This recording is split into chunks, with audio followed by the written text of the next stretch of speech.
Welcome back, everyone, here to Bronx Talks. Today, we are going to be doing Yankees trade deadline targets. Part three, going to give you six more guys to conclude the series that we think the Yankees should go out and acquire. The trade deadline is very, very close, and there's probably going to be some moves made for the Yankees. I certainly expect them to make some moves. I expect them to make multiple moves, and we're going to be giving you six more guys we think the Yankees should take a look at. So leading it off is Jameson Taillon. I'm sure you're very familiar with that name.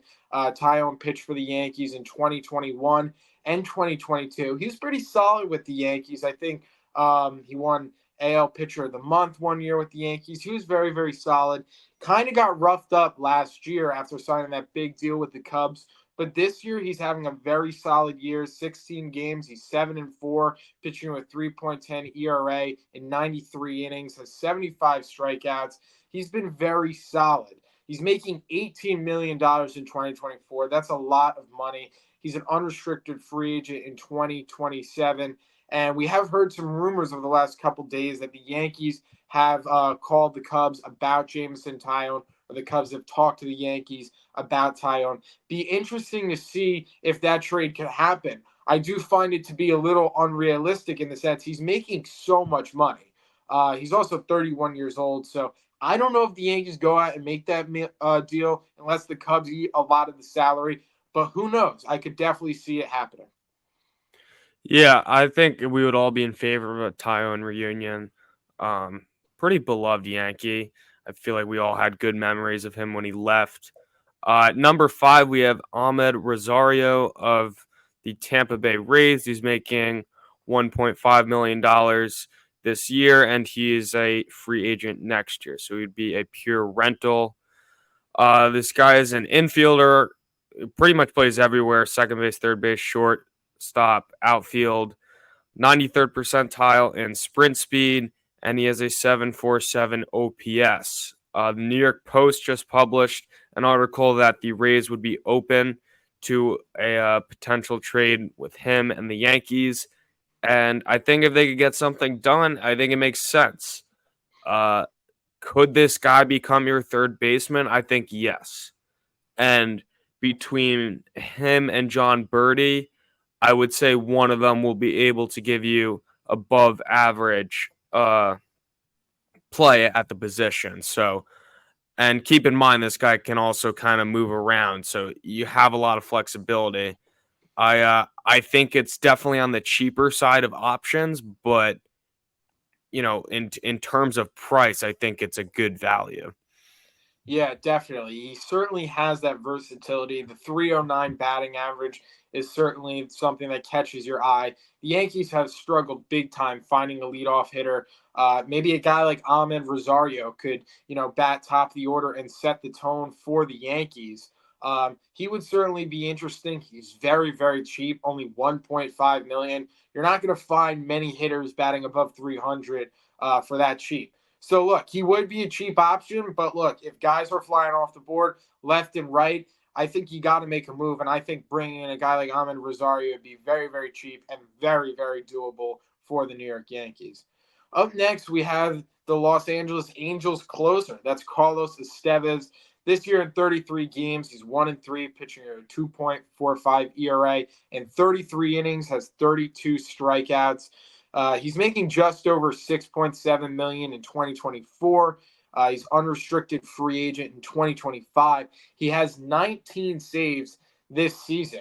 We've obviously seen Clay Holmes and his struggles over the last month or so. Maybe bringing in another closer could help the Yankees in their bullpen, and maybe he ends up becoming the closer. We don't know.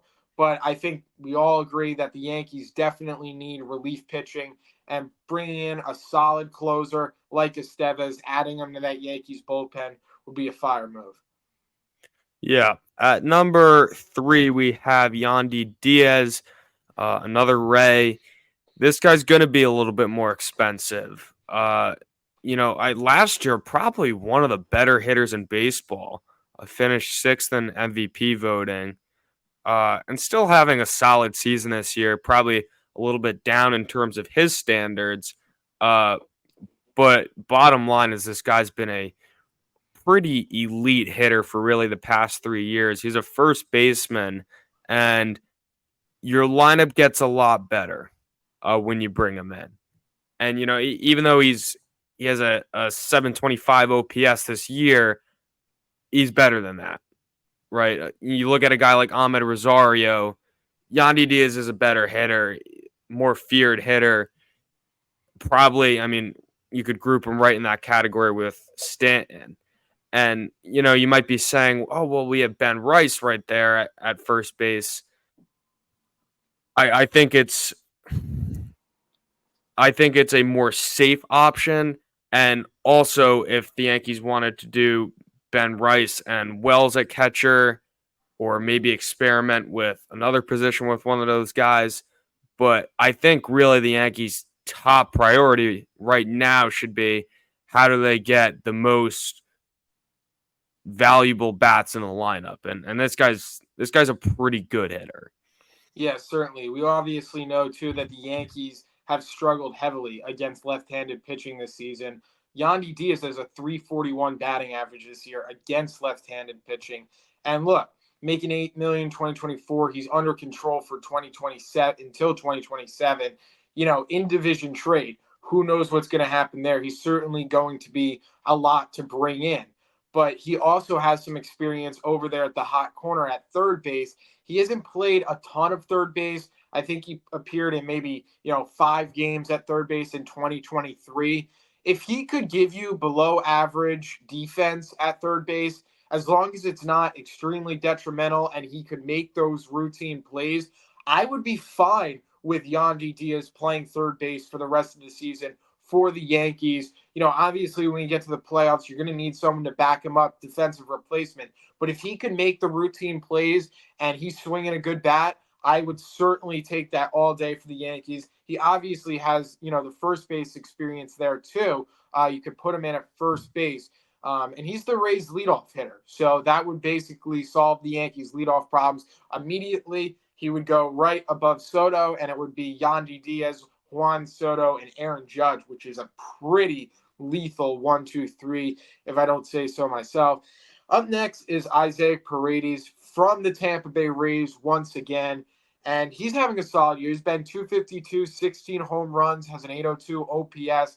He's making $3.4 million in 2024. Not an unrestricted free agent until 2028. Just made his first All-Star team this year. So I don't think the Rays are going to give him up easily. I know there's been a lot of scouts. The Rays have had scouts at the Yankees farm system, and I think Yankees have had scouts when they played the Rays, something like that. I heard an article about that.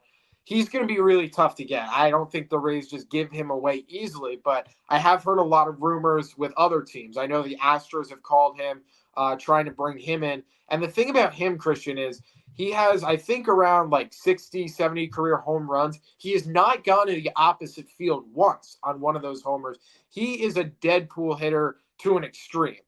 He does not really pull any. He does not really go the other way, which would be interesting to see because obviously the Yankees have the short porch and it is kind of deep in the gaps, in left center field in Yankee Stadium. But the thought of him going to a rival maybe that you'd see in the playoffs like the Astros is, I guess a bit intimidating. Maybe you want to go above and beyond, bring him in and protect him from the Astros. I do find him being, I guess, a little unrealistic though for the Yankees to go and bring in. Yeah, and we obviously 3 Rays on this list, but I mean we're kind of under the assumption that uh, the Rays are going to be open to be trading with the Yankees. So I mean we'll see how that goes. But yeah, I do think at least one of those three is very possible.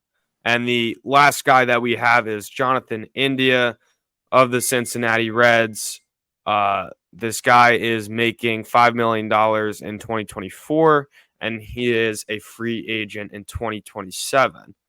Uh, Primarily a second baseman, but I think he could play third base for the Yankees, and Yeah. I think it would be fine, to be honest. I think he came up as a shortstop. I'm not sure when he moved to second base, but he's had experience playing on the left side of the infield, it really shouldn't be that big of a switch. And this guy's having a phenomenal season. He's really had a pretty nice start to his career, almost an 800 OPS. So I think it would be it would upgrade the lineup. It would be a huge upgrade from what we have at third base right now. And I mean, ultimately, that is the uh, biggest area that needs to be upgraded. So Yeah, I think Jonathan India would be a great fit.